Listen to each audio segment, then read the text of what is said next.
Good morning, high school counselors, and welcome. Thank you for joining. We'll get started shortly.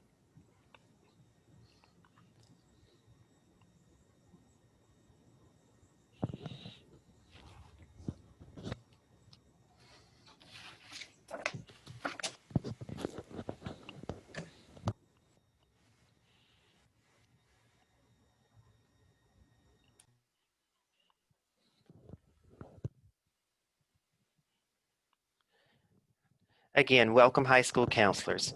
You are muted and your cameras are turned off. You will be able to ask questions through the Q&A function, which will be answered at the end. Feel free to introduce yourself through the chat feature by including your name and the school you represent. Schedule of events. On Wednesday at 11 a.m. until 12 noon, we'll have our COVID-19 panel. We encourage you to log in and participate and view and listen in on this panel discussion.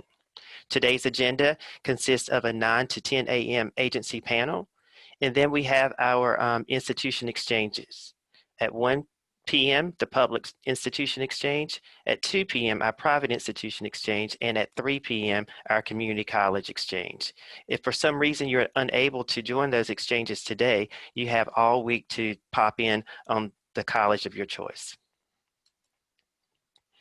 With the Counselor Exchange Program, we sent each of you a Google Doc, and within that Google Doc, there are links to the virtual meetings for each college. So we ask that you please open up your Google Doc and then click on that meeting link. Some meeting links consist of a meeting code, so look in the meeting code column for the meeting code. Also, some links will allow you to sign up on a mailing list, so please look for that as well. And then finally, not all institutions are participating across the week. So please look over to the far right of the spreadsheet to see which institutions are participating. If a tile is white, it means the institution is not participating in the exchange program. Again, resources are sources to utilize. We encourage you to consider utilizing the CACRAO website. Schedule of events are located there, as well as contact information. Our agency updated videos are also located there as well. And again, don't forget about the counselor exchange, meet with institutional representatives, and feel free to drop in and out of the virtual meeting rooms all week. And finally here, please fill out the conference evaluation after the event so we can continue to enhance this experience. Participating institution information sheets will be mailed out to each counselor. And as you're journeying this week, if you have questions, you may want to take a picture of this particular slide here. It lists all of the site coordinators that you may reach out to throughout the week. Again, thank you for joining us, and I'm going to turn it over to Amy Denton. All right. Good morning, everyone. It's kind of odd to begin our morning in this way, but you're used to that, and we're getting used to that. So thank you for being here today with us and certainly exploring this new opportunity with us. I'm Amy Denton, the CFNC Regional Rep for the 252 area code region. I probably know most of you on the call. I'm very excited to be in my 13th year at College Foundation and helping students and families prepare for college. And certainly we're most excited about the opportunity to share the new cfnc.org that we launched this past August.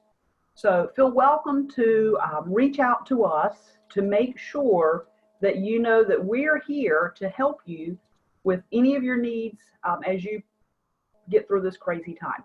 We're doing virtual presentations left and right. Many of us are doing multiple presentations in a night to make sure that we're fulfilling all of our requests. So if you don't know your CFNC Regional Rep contact, you can find us under the Educational Professionals link at CFNC. But know that we're here to certainly do anything you may wish us to do within the legal bounds of what we're supposed to do. So before we get started with the question and answer part of the panel panelists are going to introduce themselves. So I may start with Bethany, if you want to begin, and then we'll just kind of go down the list and let everyone introduce themselves. Well, good morning. Thank you, Amy. Good morning. My name is Bethany Min. I'm the Vice President for Student Affairs at the UNC System Office, and we are the 16 public four-year universities in North Carolina and the one residential high school, the School of Science and Math. And this year we've enrolled, oh, I see that, John. Well done. Thank you. We enrolled over 230,000 students this year. And most importantly, almost 50,000 students graduate each year from one of our wonderful four-year institutions. So good morning to all. And Amy, thank you for the wonderful welcome and agreeing to do everything possible legally. Appreciate you. You're welcome. All right. Did you say legally? That's funny. Good morning, everyone. My name is Dr. Monty Hickman. I am the Associate Director for Enrollment Management for the Community College System. We represent 58 community colleges within North Carolina, and we have something pretty much for everyone. We understand that this is a hard time for everyone, and so if anyone at the community college system can do anything for you, just reach out to us. And I think if you attend this week, you'll get to meet some more of my wonderful staff. Good morning.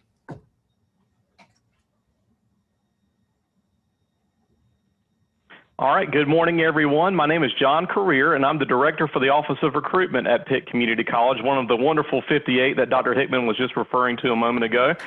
We are located in Winterville, North Carolina, just down the street from East Carolina University. Out of all 58 community colleges, we are the 6th largest institution with just around 19,000 enrolled. We have wonderful opportunities in regards to university transfer, career and technical education programs, along with personal enrichment courses. So I'm excited to be here with you this morning and to answer any questions from the community college perspective.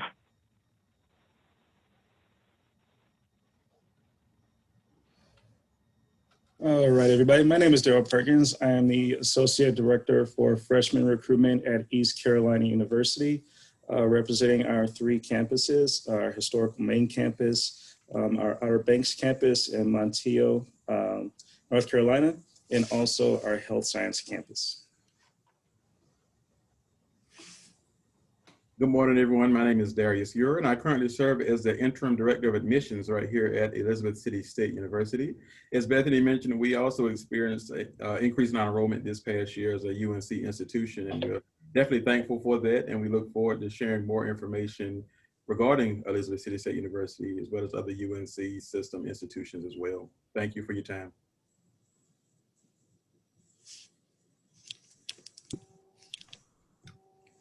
And who else do we have? We have Nate or Brian. There you go.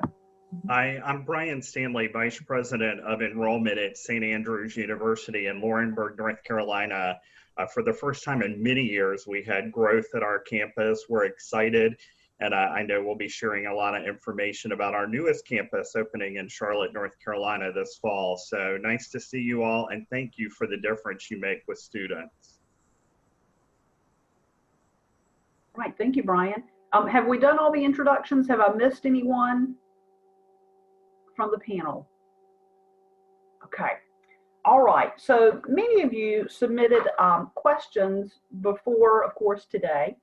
And we also came up with some of our own questions that we'd like to go over. And one of the hot topics we know is this test optional.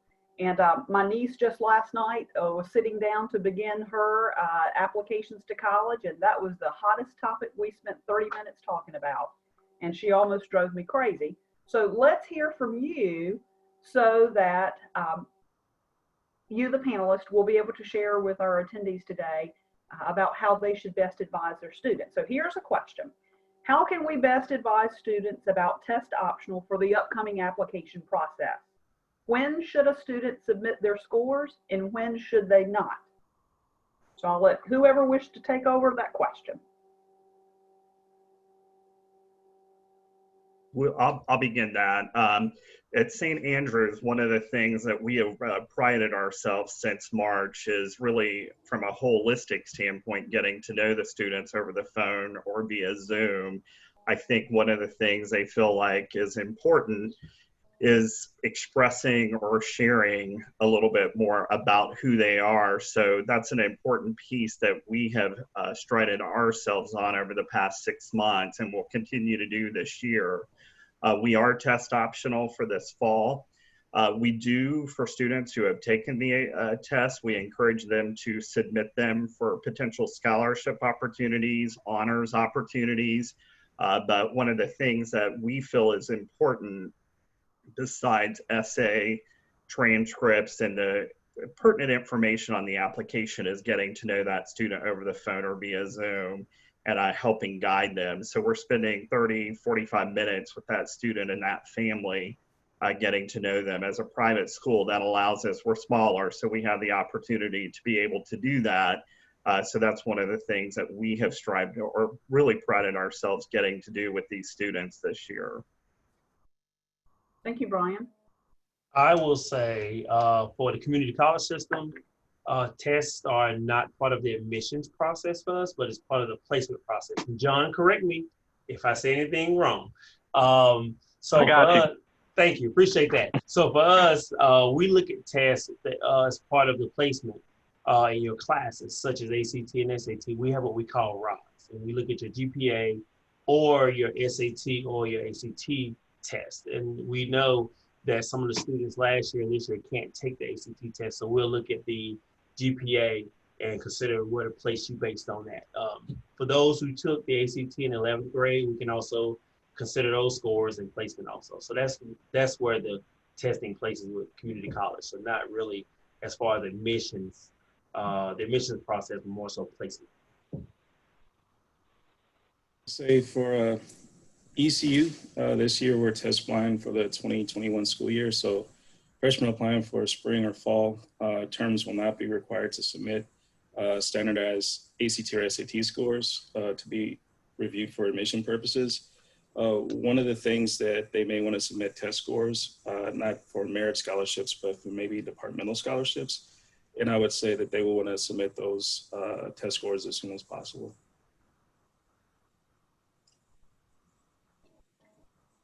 And so Anyone else? Darius? virtually the same as ECU. We all, like I said, we do waive that for any new students applying for any of our 2021 terms, be it spring, summer, or fall. However, we do, tell students that if they would like to submit it for scholarship purposes, they can. We don't necessarily encourage them to submit it because we don't want them to feel like it's a requirement. In addition, to the admissions waiving that particular requirement. And so when we mention students who want to submit it, we also inform them as part of the holistic review process versus the requirement of admissions standards for a student to be admitted or considered for admissions. Thank you, Darius. And Bethany, is it the UNC system wide that? Yes, I was just going to add that, Amy. Thank you. And thank you, Daryl and Darius. Yes, all 16 of our public four-year universities will waive the testing requirement for, as Daryl said, this upcoming recruitment year for the spring and the fall and summer. And so we realize that many students were not able to take the test and still might not be able to take the test. And we don't want to add to the stress of trying to figure out how do you get in a testing date, especially if your student is immunocompromised or has someone in their family. So all of our institutions are doing the holistic review, much like Brian talked about. And so I would just encourage students to, keep working on that GPA, work on those recommendation letters. Those are the things, and really reach out to their counselors and keep that communication open. But for this year, we know that that is just an added stressor. And as a system, we're not focusing on that, so. And that's primarily for admissions. Now, are all 16 not considering the test scores for scholarship purposes, or is that just by institution? So it's by institution. For the most part, though, those are being waived. However, if an individual had set up an endowed scholarship and they said that the test score is important on that, our institutions have reached out to that person to see if we can change it, but in some cases it cannot be changed. So that's another good question for you to ask your counselor to reach out to. But if you start going on any of our institutions' websites, they've done a wonderful job updating what the test score will be used for now. So I would encourage students and the counselors to look at those pages. And I'm sure it's like that for you, Brian and Darius and Daryl. And Good. That was my concern, my niece's concern, that I had that 30-minute back and forth with. Amy, I'm not going to submit these scores if I only scored 1,000 or if I only scored a 20 on the ACT. Or will that look bad, if I just don't submit those scores? Because I don't think they're good. I don't think they're good, but my 4.1 GPA, hopefully, and we had that long talk. So I hope that she heard loud and clear, and this only validates that. So I'm glad that I've been able to share that with her. So you've already mentioned that it's test optional. Any other materials required in lieu of the test scores? I know you've talked about the holistic view of looking at the student in every other aspect, but anything else, any weight placed on any items more heavily since test scores are not going to be used? Activities, whatever else that you may be considering more heavily since test scores will not be considered. The only thing I would share, a lot of the students, especially across the United States who aren't physically in school, are struggling getting involved in clubs and organizations like they once did. So asking about their past experience and making sure we're learning more about their type of leadership in those has been a thing that we've focused in on. A lot of them are, struggling that they're not getting to attend meetings and things of that nature and gain those leadership skills their senior year. So we are focusing in on their past experiences with that. We've always done that, but we're really focusing in a little bit more and recognizing them because they're sad in a sense that they're not having the opportunity to be part of those organizations. And then the other thing is we're starting to see more and more students who are actually working during their senior year than what we've seen in years past. So finding out what they're doing, what they like about it, how to help us with that, with their career that they're looking to explore. So we're seeing a lot more students working since they're not attending, they're online. So that's another piece that we're looking at as well this year. Not that we didn't look at it before, but it's coming to the forefront more this year. And so at Elizabeth City State University, we are, paying more attention to their courses. Also being mindful that, especially our North Carolina students aren't going to have grades, or at least the spring semester of last year.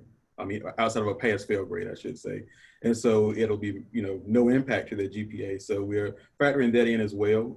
But we also, as been mentioned, we encourage students to definitely reach out to us if they have any questions. A lot of this, we do spend a lot of time talking to students along with their parents who have, the same questions. And so we encourage them to contact our office. We don't mind taking the call or even speaking to them virtually if they rather, meet with us face to face, so to speak, to go over that. A lot of times students are just uncomfortable with so much, not just the pandemic, but, they're excited about going to college, but at the same time, they're concerned about getting to their number one or number two choice with everything that's going on around them. So we encourage students to definitely apply.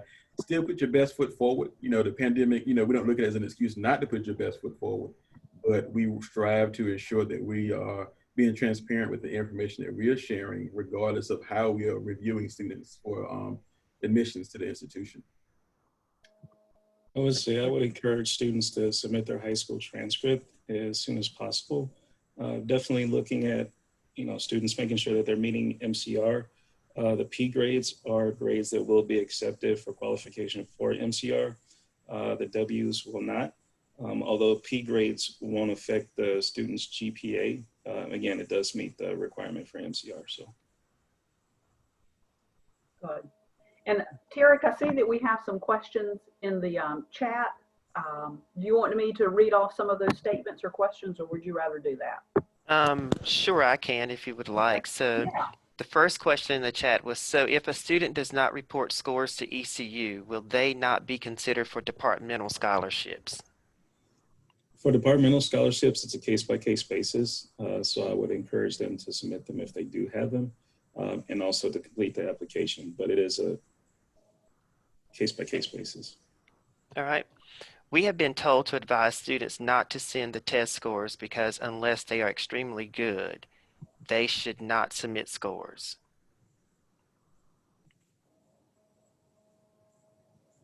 So in other words, school counselors have been told to advise students not to send test scores unless they are extremely good. Thoughts on that? And that may vary by institution. Tarek, I know with ECSU, one of the things that we've seen so many times is a student will opt not to send a test score, but they have multiple scores and they won't send any of them. And so we can, we always have to remind students prior to, to the pandemic that we still super score. And so if you have multiple scores, that could be the difference between you having at 18 on the ACT versus having a 21. But, you know, like I said, mileage may vary. Different institutions do approach that in a different manner. But, you know, once again, you know, we waive it. So it's totally at the discretion of the student based on the admissions, you know, whether they want to submit it or not. Thank you, Derek. Thank you, Tarek. Anything else, Tarek, you saw that I missed? Also, John Career has a question that was sent to him privately that he would like to provide an answer live. John? Yes, so we had a question about the ribbon program and our agreement with East Carolina University to regionally increase baccalaureate nurses. And the question was, will the standardized test score still be required for admission for participation in the ribbon program? And the answer to that, according to the website, is yes. They are still requiring that standardized test score in addition to the MCR courses that Daryl was mentioning a minute ago. The pre-admission test scores that they have listed right now as of the reading and writing would be a 500. Math score would be in the 530 range. The component ACT would be 22, English 21, and Math 22. Thank you, John. Also, Amy, there was a question in the Q&A in reference to, is there somewhere that this information can be compiled for easier access to students and counselors? Info about which schools are requiring test scores for admissions or scholarships. Do we have a central location where a school counselor can find all that information? I guess your thoughts may be CF&C. Is that where you're thinking? Yes. If we don't have anything like that, just speaking for our group, we don't have anything compiled already, but perhaps someone could, since we know already the common theme among the community colleges, that might be something easy that Monty, you could provide us. Speaking to you, and then from Bethany, if from the UNC system, we know, but we would have to find out each individual campus, what we've just talked about, and the community, the NCICU schools, they could be all over the board, perhaps. Brian, do you have any?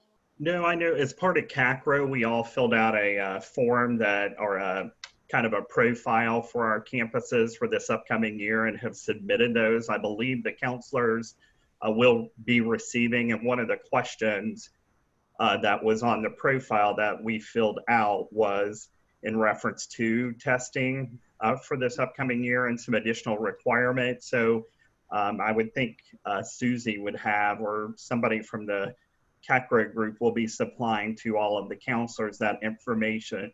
It's I believe our second year of pulling that information together for the counselors. So that should be coming shortly for each of the colleges to be, and for the counselors to be able to see that information. Okay.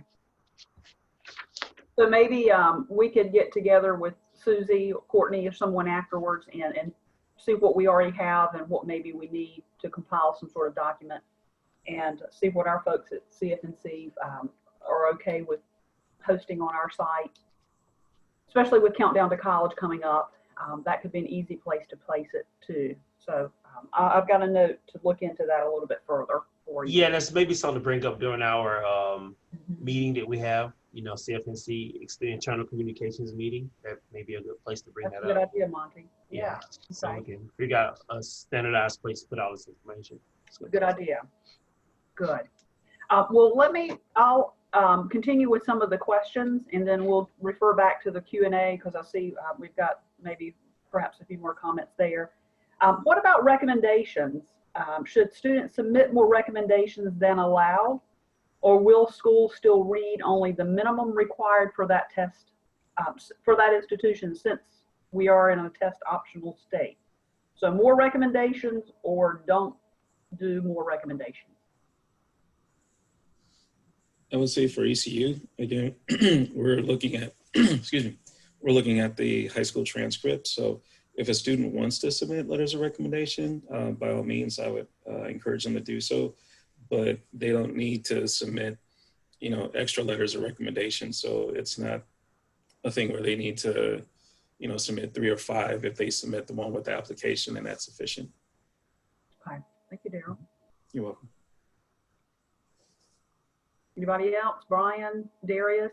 It's not required at ECSU. Once again, we try not to mention it because typically once you mention something, students feel like they're obligated to supply the information. The last thing we do is put more strain. It's a virtual environment, and any of us that have kids that are in this virtual environment, it's a challenge already.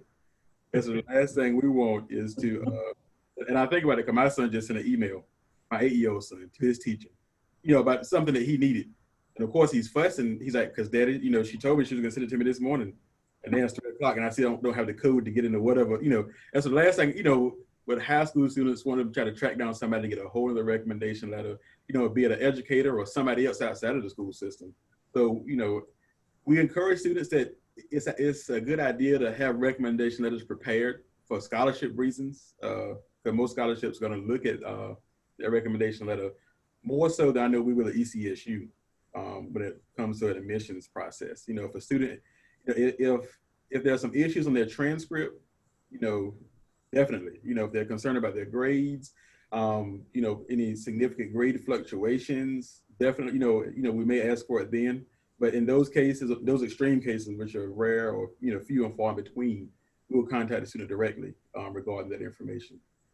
Chances are the students are going to know they need to provide that information when they apply. Anybody else want to comment on that? Okay. All right. Here's another great question that tends to come up. I know that when we're in person all the time, this is a very common question, and let's see if anything has changed since we are in the state that we are. How can we best advise students about choosing between CCP and AP with regard to the academic rigor and the admissions potential? I would say keep your answers the same as before. I know, according with that, like Darius said, we're in an online environment. Everything is kind of strenuous right now. So CCP does offer online courses, and AP courses, I'm sure, also is offered. So we're not looking at the rigor any more differently than we had in the past. So just talk to your students, figure out what's best for them, what's the best option. Just be aware, at CCP, it's college credit and transfers. AP courses, you have to take the test after you pass the course. And so in order for you to get that college credit, that's the really big thing you need to continue to look at. But I would just say, talk to your students, make sure that they understand what they're getting themselves into, and both continue to transfer. So I would agree with Monty. I think both are excellent options. ECU does accept both. The only difference is when you take AP courses, when you take the test, just be mindful of the score that you need in order to receive credit for the course. Yeah. So in most cases, you will need a 3 or above to receive credit for the course. The only thing I would add, again, we do are very similar for sure, is test scores with AP were a little bit later than normal. So make sure that the students are bringing that up to the admissions office so they're aware. They do have the ability, depending on which application they're filling out, to list that information and just make us aware. Again, just in the springtime or right before the classes finished up, there were a little struggle with AP scores getting out in a timely fashion so we could award that credit. So that would be the only thing, is make sure telling the student to promote that and share it with the college as a positive, so we can make sure to indicate that or reflect that somewhere in the process. Yeah. And my only soapbox moment with that is, even with AP and CCP courses, we're seeing that some students who qualify to take those courses do not participate. Please make sure that you let your students know about these options. We're seeing low wealth students and students of color not participating in AP courses or CCP as much as we think they should. So I would say take this opportunity to say, look, here's an opportunity. You're taking everything online anyway. Take these courses online if you qualify, and get the college credits that you need to, so you don't have to pay for that later on. I would say that's my soapbox moment, though. So thank you, Monty. We love your soapbox moment. Thank you. Let me go ahead with another question. and this may spark some further conversation. How are opportunities such as internships, study abroad programs, postgraduate assistance like job fairs taking place in the midst of COVID? Brian? Sure. We first of all, we sent out probably 30 students over the summer, much smaller than in years past for internship opportunities. But the good thing is we did have students out there gaining experience to list on their resume and to be able to promote themselves and help them grow and help them land employment opportunities for sure. So we did have students out all through the summer semester. And we did, of course, delay our study abroad in Brandenburg, Italy this year. So that will come back around for next year. So that was a delay for us this upcoming year. And then the big thing is a lot of the schools across North Carolina are pulling together with virtual events. I know we're participating in a career fair at UNC Charlotte here in 2 weeks.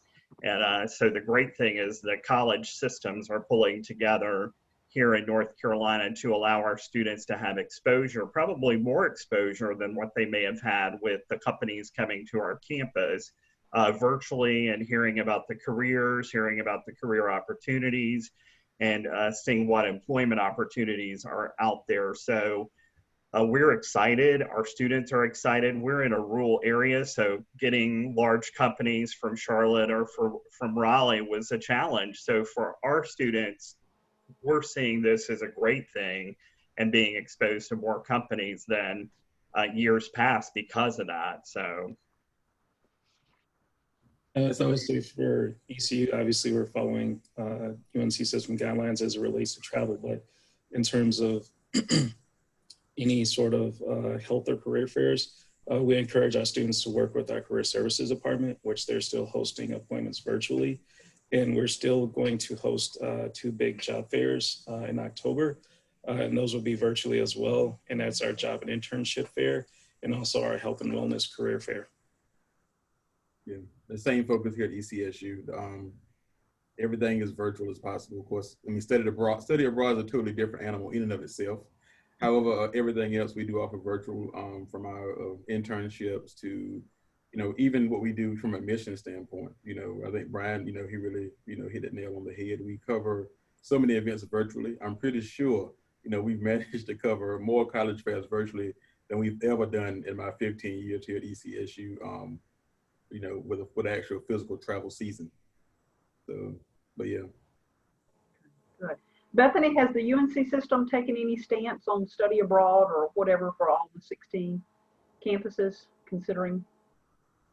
I mean, obviously for the fall semester, those were suspended. It makes a lot of right sense for the health and safety. There hasn't been a discussion about the spring, but I'm sure, many countries outside the United States are not allowing visitors from the United States at this point. But hopefully get those things started back in the spring or summer, because we know what value those bring to the students' educational experience, their career preparation, all those things. Gotcha. Okay. Cool.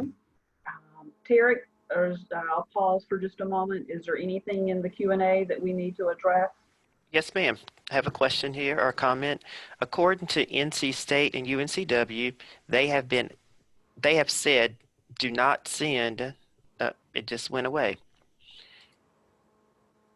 Do not send the test scores. Not send the test scores, exactly. Yeah. So that was UNCW and NC State? And NC State.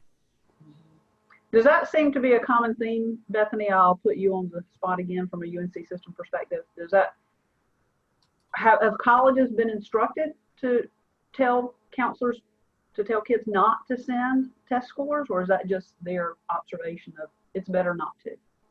Sure, that's a great question. I mean, our UNC Board of Governors has voted to waive the testing requirements this year because of the realization that a number of students haven't been able to take the test, and we don't want to advantage one group over the other. So certainly it is not a requirement. I think it goes back to what Darius said, by not mentioning it with the recommendations and things, puts it in students' minds. So yes, it's not required. We don't want students to feel like they have to get it. So I can see why NC State and UNCW is saying that. Yeah, okay, gotcha. All right. think, Tarek, we cleared that out, the Q&A. Okay. Anything else? That's it. Okay. I have another question here, and I might need some help deciphering exactly what this means.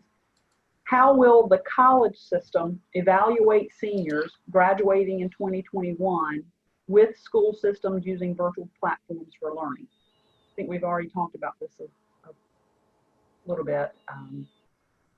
Seems everyone is doing a combination of virtual platforms or all virtual platforms. So will there be any difference in evaluating those seniors? And perhaps that may go back to the grading about the PC-19 scores, or the choice of taking those grades on transcripts. Any comments on that? I think it's important as the counselors at the school, at the high school, and then also for us at the colleges to talk to the students about this. Why, why did you select to choose this? There could be reasons that could help. I know that could help us, right? If students are choosing to go to the online option with us, we need to know if they don't have internet access or a computer. That's an important piece of bringing somebody in. We don't want to bring somebody in who doesn't have that ability to do online classes and be successful with it.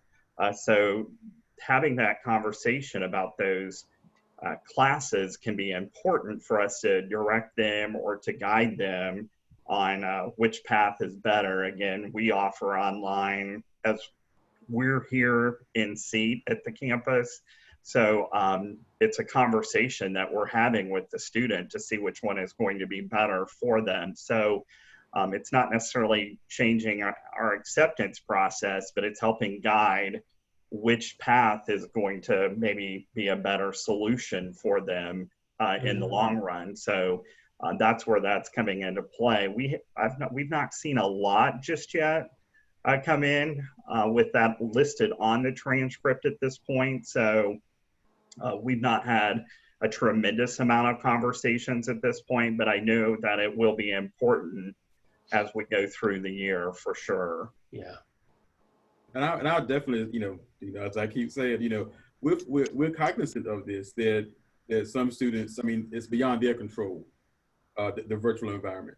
Mm-hmm. Now, of course, there's no excuse to fail all your classes because you're virtual either. Because you still have to meet our minimum course requirements, all of our students. But once again, if we can look at your transcript and clearly see that when you switch to virtual, your A's went to B's or your A's went to C's, that's one thing.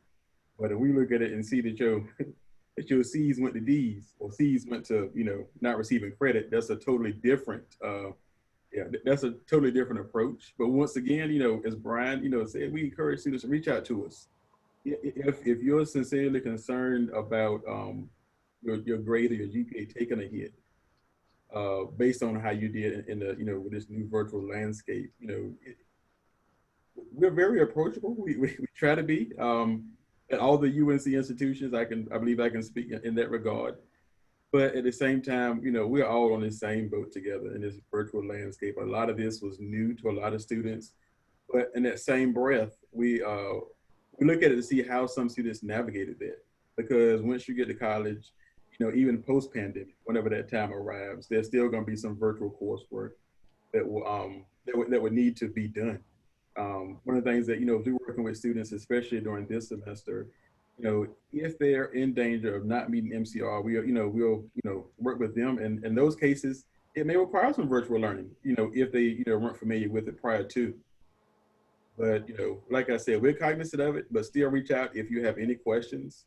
And there's a counselor, student, or parent, to definitely reach out. Yeah, I agree with Darius. He's right. I would just only add that make sure you talk to your students, because we do understand that psychologically, this is a time when a lot of students are probably dropping off because not only are they not accustomed to online, but just the environment itself right now is very disheartening. It's very, very stressful. And so just make sure that you stay on top of them to make sure they know they need to keep their grades up and keep going, because we are looking at grades for certain things, GPAs. So just be mindful and know that we're stressed too. as counselors want you to know that we're stressed out. So we're not accustomed to all this online stuff, and our processes have changed. And so we're trying to accommodate everyone as much as we can, because we understand it's stressful to us and to you. So just keep that in mind. What about? I'd like to add to that before we move on. I'm sorry, Amy. No, I talk about something next. So go ahead. Yeah, I just wanted to say that in working with your students, please encourage them to share those difficulties and those concerns as they're applying to colleges, and letting those institutions know that they have those challenges, so that we can work to help meet those challenges with them. I know from just from Pitt Community College's perspective, we've been delivering hotspots and laptops left and right to try to help students that are in rural areas that don't have steady, reliable internet access to be able to complete those online courses as necessary. So if there's a chance for your student to communicate with that admissions office to let them know that, hey, I'm dealing with this concern and I'm not sure if I'm going to be successful, let us know about that so that we can connect them to the appropriate resources. John, I was going to ask you, what about the, and Monty too, the community college enrollment? Have there been a system-wide increase? And how are you going out to help students who realize that maybe going away to college is not the best option right now? And how can the high school counselors best advise students? I'm rubbing my chin because you had to ask that question. You had to say increase, really? Go, Monty, go, go, go. Yeah. We had expected an increase. We did not have an increase. Some of our colleges went in the other direction. And again, it's to be expected because of COVID and online education. And as John was saying, lack of resources, lack of familiarity with online, and lack of hotspots, everything. And so we as a system are having that conversation now as to how to better engage our students, because we do understand a lot of them are from rural areas, and we have the community. We represent the community. And so we understand that a lot of our communities have challenges. And so enrollment this year was not as high as we had expected initially it to be. And so we are addressing that. But just know, counselors, if you have any concerns, as John said, contact your admissions offices. We really do want to engage you. Not only admissions, but financial aid, also registrars and all of our student services. We are really positioning ourselves to offer those wraparound services and change our processes in the ways we're doing things and engaging our communities because of COVID, because we understand that it has a really big impact on our students and families. And so I would say, and I will say the same is said for the independent colleges and the universities, the UNC system. So I would say, if you have any concerns, just reach out to the admissions offices, and we're here to help you. Yeah, I'll echo a lot of what Dr. Hickman just said, and a very wise admissions person from way back when used to tell me that if you try to base your entire career on the whims and wants of 17-year-olds, you're probably going to drive yourself insane. So I think that's probably everyone's a little bit crazy here trying to figure out, why enrollment does what it does. But I think from the students that I've had contact with, it wasn't necessarily so much the new student enrollment, but it was the continuing students that had apprehension about going completely online. Because one of the benefits of going to college, especially to a community college, is that students made the decision to come here because they wanted a small class and they wanted hands-on learning experiences. So when that was taken away from those continuing students, a lot of them that we've been working with were just ready to kind of go on the sideline and just wait for this whole COVID thing to kind of blow over so that they could go ahead and get their class schedules back on track. And I think a lot of the seniors that were graduating this past year likely made that same decision. Either they're taking a gap year and they're deciding to go to work. A lot of students have family requirements that they have to adhere to as well. So we're cognizant of that, and we're trying to make sure that we're dispelling any rumors about online learning, that they can still receive that support and be successful. Mm-hmm. And one thing to add to that, this is my last point to that. One thing that we're concerned about, and this is something that school counselors can help with. Our concern is, and Darius can tell you, and probably those of us who have kids in K-12, I know I do, a lot of them are disillusioned with the way things are going. And so they may not be as dedicated to their schoolwork as they were before, or a little confused, a little put off, a little, lackadaisical. And so I would say school counselors, please encourage your students in high school to make sure they stay the course. And so again, we're thinking because of COVID and online and, all these pass fails and, especially from last year, we're concerned that maybe everybody passed. That's what parents are saying, that our students may not be as driven this year. And so school counselors, if you can, make sure your students stay driven and stay the course, and know that if they do so, they will get into college. So that's one of the things we did do, not to cut you off. Oh no, you cut me off. You finished. Go ahead, bro. But one of the things we did at ECSU with students who do want to take a gap year, we did so more so this year. Well, of course, we saw more so this year that we're interested in it. We actually encouraged them to enroll at their local community college. Take a course. That's right. And so because and I say this as a parent, because a lot of times if they sit that semester out, it's a lot harder to get started back, versus taking, even if it's 2 to 3 classes at your local community college. It keeps, I don't want to say keeps the mind going, but it keeps them going, almost like avoiding that summer slump. If you're like myself, I jokingly said my kids' summer vacation started in March. So this is the longest summer break they've ever had. But it's still a challenge, even on the rare opportunity I get to work from home. I mean, it's like I'm in an inner sanctum because I'm standing at my two screens, and plus I have a screen hooked up to both of my children's laptops so I can see what they're doing to make sure that they're not getting disengaged while they're in virtual learning. And so while it looks like, I'm playing, the best game of NBA 2K21, I'm actually tied up in my world and both of my kids' worlds because it's still new to them. This virtual landscape is a challenge on so many levels, but also to get on my soapbox, I think it's my turn now, Monty. Go ahead. Because ECSU, we're surrounded by 21, the most, I don't want to say impoverished, but the tier ranking wise, the lower least percentage without the, an entire state of North Carolina. And so I have students coming from counties where they retrofitted buses for Wi-Fi access, or they set up Wi-Fi in parking lots. And so it's something I couldn't imagine. Now I grew up in a rural area. Of course, back then, you could hear the internet, when I grew up, of course now, my kids, they would know what dial-up was if they heard it. And then they would be upset because they wouldn't be able to get anything done because it would be too slow. But like I said, we're cognizant of all of that, but we still encourage students to still, we just had Wi-Fi day last Friday. And so we still, even with everything that's going on, we still push students to do their best. Even in this virtual landscape, still do your best. If you can take that college course while you're in high school, that's great, because chances are you're going to still be able to excel after high school when you actually enroll in college. So, it's a challenge. And I echo this every committee meeting I'm in, on campus and off campus. This is new to all of us. Don't be fooled by that colleague that you think they've been through the pandemic before. Nobody's been through this level before, especially not those of us. It's a whole nother world. I just shared with one of my colleagues last week. I'm almost doing my children's homework because I can see how it stresses them on certain levels, and when it stresses them, it stresses me. Amen. And so I'm, forced to believe as high school seniors, they're dealing with everything else, from campus tours. How do you see a campus?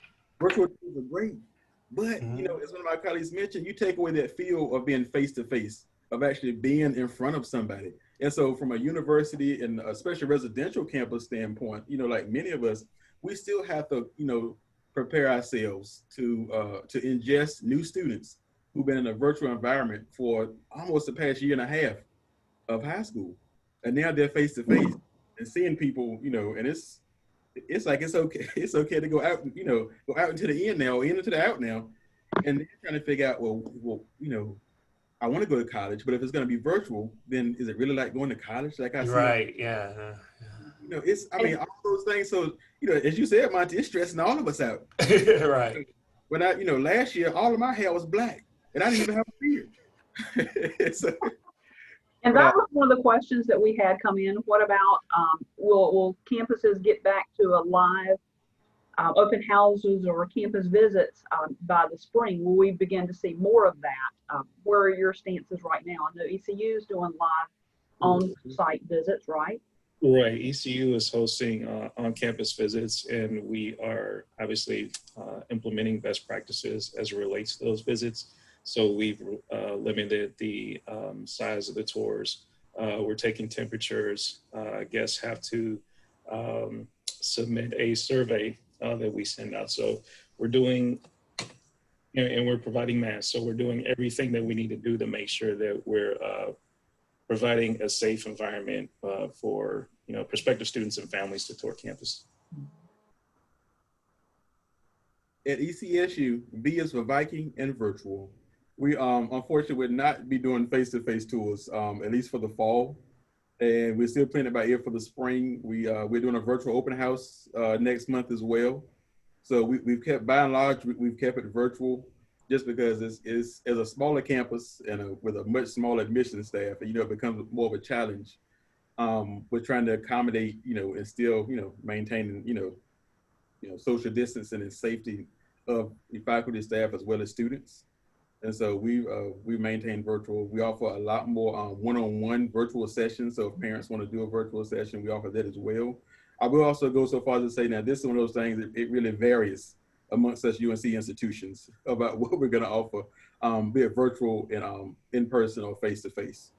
So definitely, I don't recall if that was one of the questions from our question. I don't think so. But a lot of us have covered that on our websites and in our material. So it's probably all over the board then, with the privates and the publics, whether they're doing in person or not. Yes. So just be sure to contact, your campuses or check out their websites that may be clear, as Bethany stated earlier on their site. Tarek, I know we had one or two questions. Yeah, just really quick here. If a student previously sent test scores when they chose the 4 free sends at test registration, are those scores going to pop in to the student's application whether they want them to or not?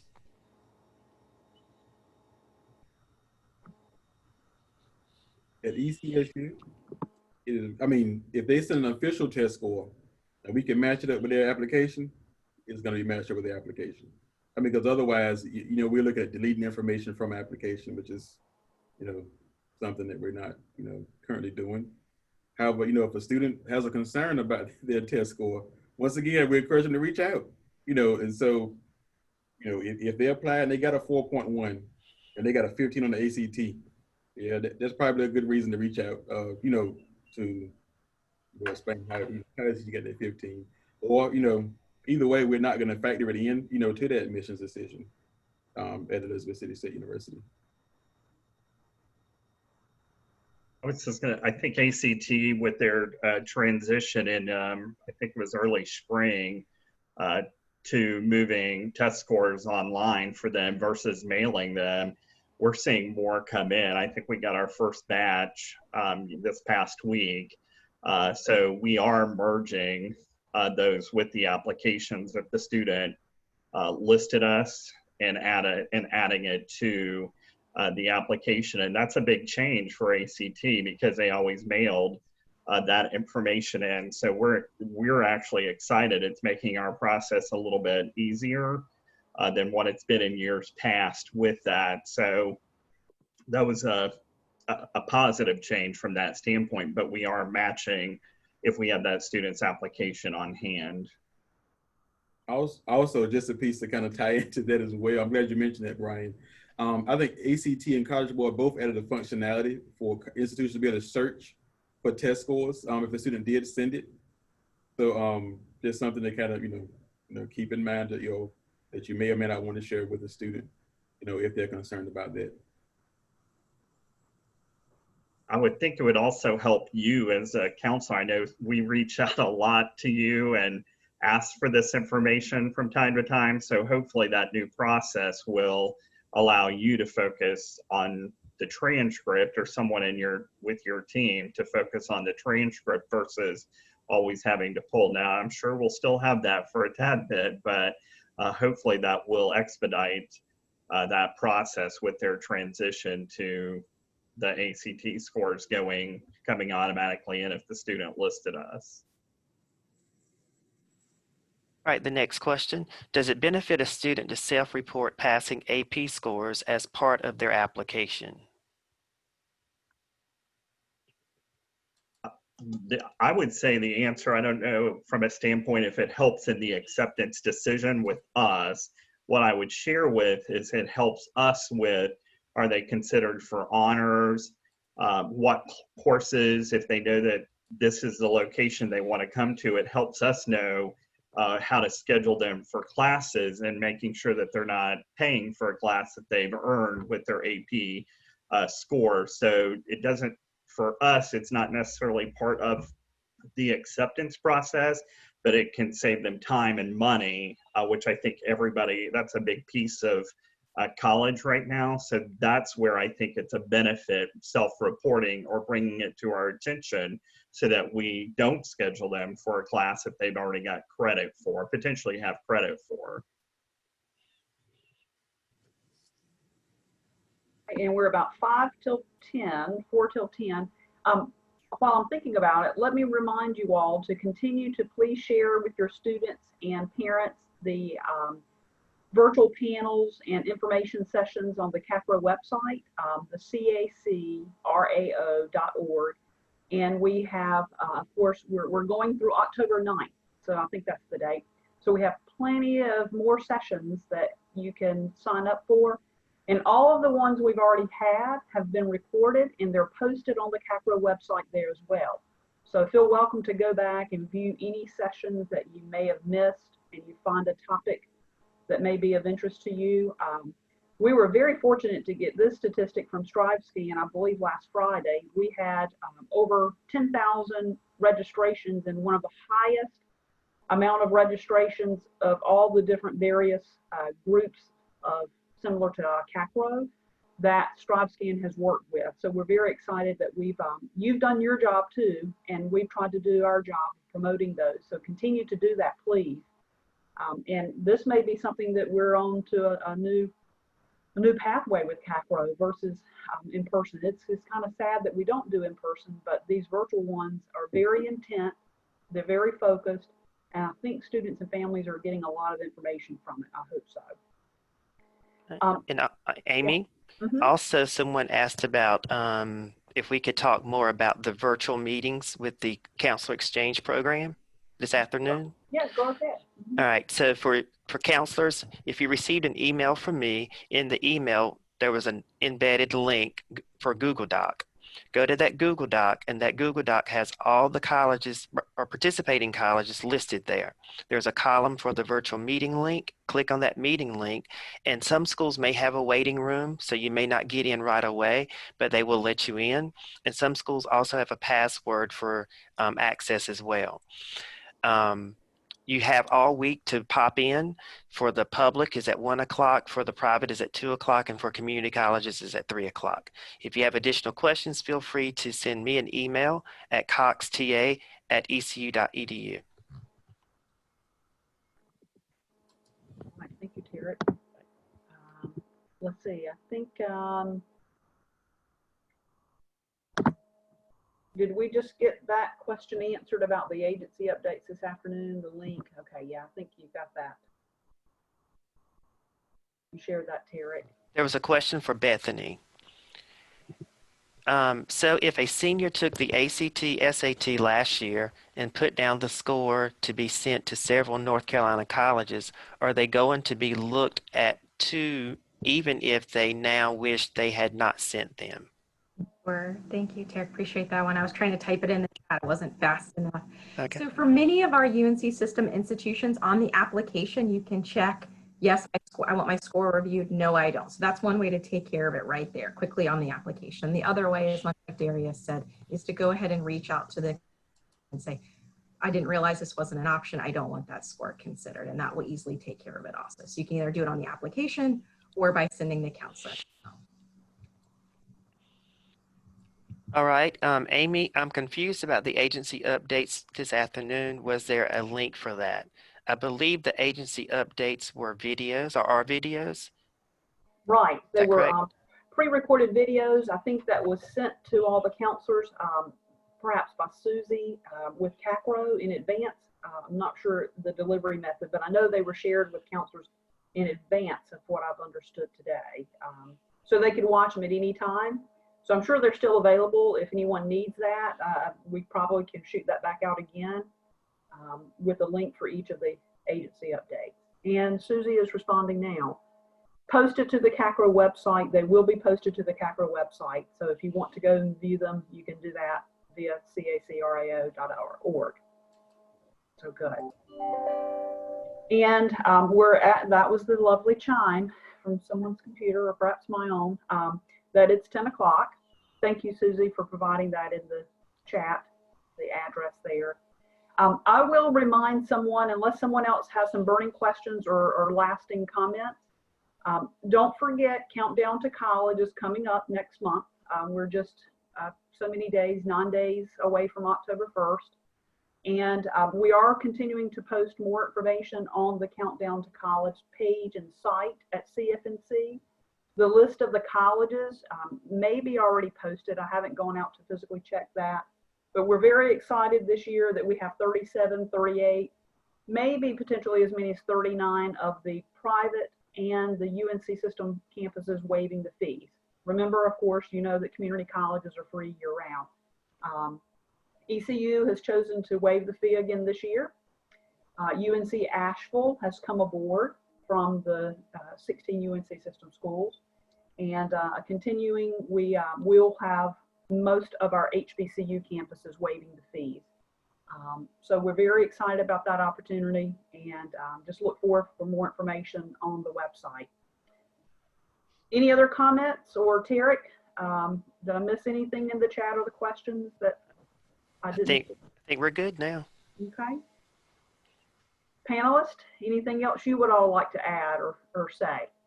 I would say ECU is having a virtual open house on October 18th. So to the counselors, I appreciate you sharing that information with your students and encouraging us to allow us to come into their living rooms and showcase ECU and what we have to offer. So thank you all for participating. It was a pleasure. Thank you, Daryl. And ECSU, our virtual open house is on October the 3rd. For more information, you can go to ecsu.edu/virtual open house. Of course, if you're an applicant or we already have your contact information, you would have received an invite as well. So, but once again, we encourage students and parents to reach out if they ever have any questions by phone, email, or by Zoom. Thank you, Darius.